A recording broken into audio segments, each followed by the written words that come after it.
महत्वाची शिवसेनेची बैठक झाली आहे. काय सांगाल लोकसभा निवडणुकीच्या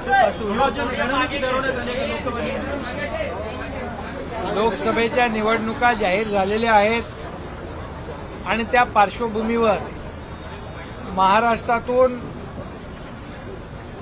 45 पेक्षा जास्तीच्या जागा महायुतीच्या आल्या पाहिजे यासाठी प्रत्येक मतदारसंघामध्ये शिवसैनिक पदाधिकारी, महिला आघाडी, युवा सेना अतिशय सक्षमपणे त्यांनी काम केलं पाहिजे. त्या बाबतीमध्ये आढावा बैठक, तिथल्या मतदारसंघाची माहिती, त्या मतदारसंघाचे इश्यूज आणि मोदी साहेबांना आपल्या राज्यातून, महाराष्ट्रातून 45 पेक्षा जास्तीच्या जागा मिळाल्या पाहिजे आणि त्यांचे हात बळकट झाले पाहिजे अशासाठी चर्चा झाली. आणि या बैठकीमधून या जागा ज्या आहेत आपल्याला जिंकता कशा येतील यासाठी एक व्यूहरचना असेल आणि त्याचा आढावा असेल यासाठी ही बैठक होती. मग हे दुर्दैव आहे, देशभक्त आणि राष्ट्रभक्त या देशाचे प्रधानमंत्री मोदी साहेबांनी या देशाला एक नवा आयाम दिला, नवी उंची दिली आणि बाळासाहेबांचं जे स्वप्न होतं राम मंदिर बांधण्याचं, 370 कलम हटवण्याचं, ते त्यांनी पूर्ण केलं. अशा आदरणीय प्रधानमंत्री महोदयांना औरंगजेब म्हणणं म्हणजे या देशाचा अपमान आहे. हा खरं म्हणजे प्रधानमंत्री महोदयाला औरंगजेबाची तुलना, उपमा देणं हा देशद्रोह आहे आणि खऱ्या अर्थाने यांची निंदा करावी तेवढी थोडी आहे. कारण औरंगजेब वृत्ती त्यांनी दाखवली, कारण आपल्याला माहीत आहे त्यांनी भावालाही सोडलं नाही, औरंगजेबाने बापालाही सोडलं नाही, नातेवाईकांनाही सोडलं नाही. तीच वृत्ती, औरंगजेबी वृत्ती यांनी दाखवली या महाराष्ट्राला माहीत आहे आणि म्हणून त्यांच्याकडून दुसरं काय अपेक्षा करणार. परंतु याचं उत्तर या निवडणुकीमध्ये या महाराष्ट्रातली जनता मतपेटीच्या द्वारे देईल आणि मोदी साहेबांचा अपमान, त्याचं उत्तर, त्याचा सूड मतपेटीद्वारे या महाराष्ट्रातली जनता घेईल. उद्धव ठाकरे यांनी केंद्रीय गृहमंत्री अमित शहा यांच्यावरती टीका करताना म्हटलंय की मणिपूरमध्ये त्यांनी शेपूट घातलेला आहे, त्यावर टीका करतात. खरं म्हणजे देशाचे कणखर आणि धाडसी गृहमंत्री यांनी मोदी साहेबांच्या मार्गदर्शनाखाली 370 कलम हटवलं. जे एक स्वप्न होतं किंवा स्वप्नवत वाटत होतं ते त्यांनी करून दाखवलं आणि अनेक याच्यामध्ये देशभक्तीचा परिचय त्यांनी दिला. त्यांना शेपूट घालणं म्हटणं म्हणजे ही मर्दुमकी नाही, खरं म्हणजे त्यांचा निषेध केला पाहिजे. आणि मी हेही म्हणेन की हे फोटोग्राफर त्यांना शेपटी असलेल्या प्राण्यांचे फोटो काढायला आवडत होते, त्यातून त्यांना हे शेपटीची जास्ती त्यांच्या प्रेम आणि हे झालेलं आहे.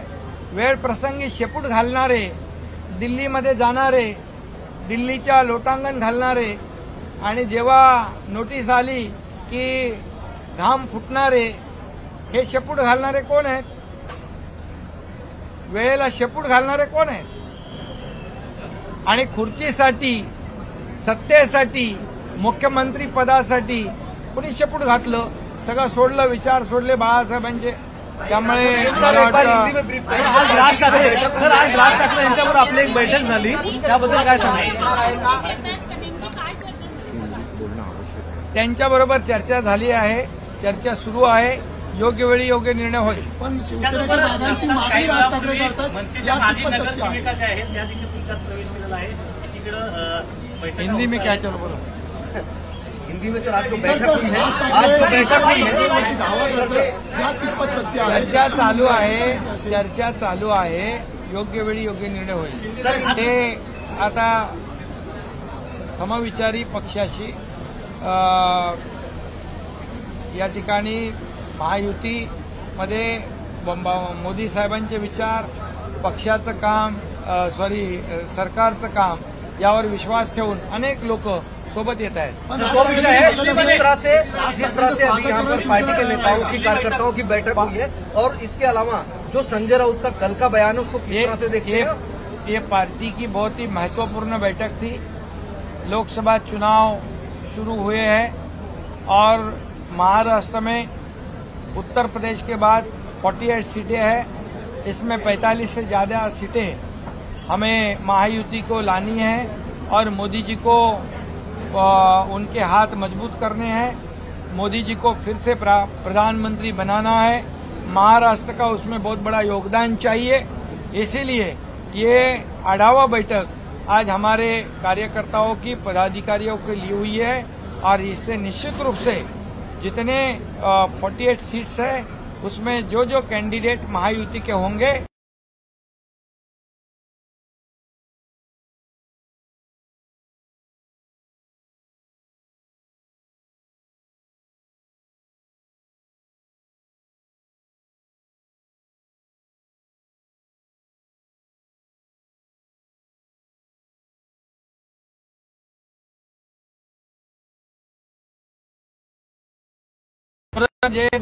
आदरणीय प्रधानमंत्री जी को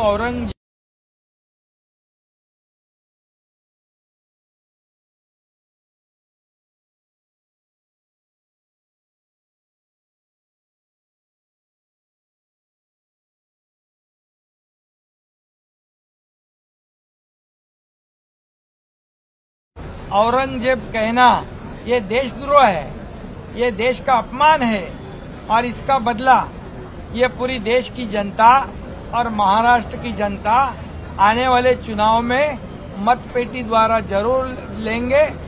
जो 370 कलम जिन्होंने हटाया, आदरणीय बाला साहब ठाकरे जी का राम मंदिर का सपना जिन्होंने पूरा किया, ऐसे आदरणीय प्रधानमंत्री जी का अपमान करना ये देशद्रोह के बराबर है। और जो ये जो कौन सा कब्र है जो नहीं ये मुंबई में याकूब मेमन की कब्र का उदात्तीकरण करना, उनको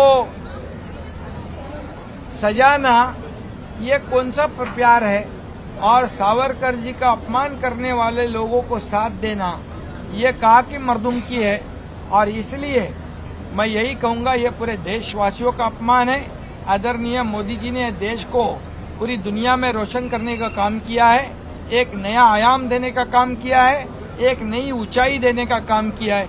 ये जेलसी है, ये पेट दर्द है और इसलिए इनका पेट दर्द ये जनता दूर करेगी और इनको घर पे बिठाएगी। और इसलिए मैं बहुत कड़ी शब्दों में उनकी निंदा करता हूँ जिन्होंने मोदी जी को औरंगजेब की उपमा दी है। सर एक सवाल और राज ठाकरे को लेकर, एक सवाल और राज ठाकरे को यूपी में आने को लेकर चर्चा दूसरा जो सर मणिपुर का एक सवाल आपने उठाया है, वो गृह मंत्री जी के बारे में, वो क्या कहा है? अभी पूछ कौन किधर डालता है ये तो जनता जानती है। जो फोटोग्राफी करते हैं ये पूछ वाले जानवरों की, उससे बहुत लगाव है उनको।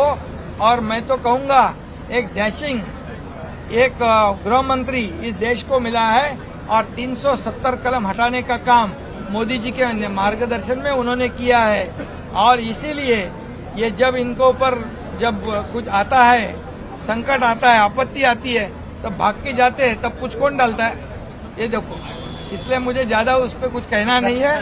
और उनकी महायुति की फाइनल सीट शेयरिंग का मसला कहाँ तक पहुँचा है? एक चीज, और राज ठाकरे की एंट्री कब तक संभव है? क्योंकि आज अभी आप लोगों की चर्चा हुई है।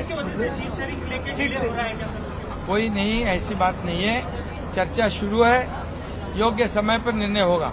राज ठाकरे सर मराठीमध्ये सांगली सीट को लेकर महाविकास आघाड़ी में तनाव है। उद्धव ठाकरे की सभा का कांग्रेस वहां पर आज बॉयकॉट भी कर रही है, स्थानीय कार्यकर्ता, इसको कैसे देखते हैं? एक सीट को लेकर झगड़ा हो रहा है और ऐसी कई सारी सीटें। अरे उनमें तो पूरा झगड़ा ही झगड़ा है, उसमें कोई किसी के साथ नहीं है। ये शिवतीर्थ पर शिवाजी पार्क पर जो सभा हुई, यहाँ से देश को बाला साहब ठाकरे जी मार्गदर्शन करते थे। जो सावरकर का अपमान किया उनको यहाँ लाया शिवाजी पार्क को। ये वो दिन काला दिन था, मैंने पहले ही कहा है। और आज मैं ये कहूंगा कि ये इंडिया अलायंस पूरी तरह टूट चुकी है। ये मोदी जी के नफरत जहर मोदी जी के बारे में इनके दिल में है और ये जहर जो है वो निकाल रहे, उगल रहे और ये इनको सही सबक इस चुनाव में महाराष्ट्र और देश की जनता दिखाएगी और पूरी तरह इनको घर पे बिठाएगी। घर पे बैठने की उनको आदत है और इसलिए उनको घर पे परमानेंट बिठा देगी।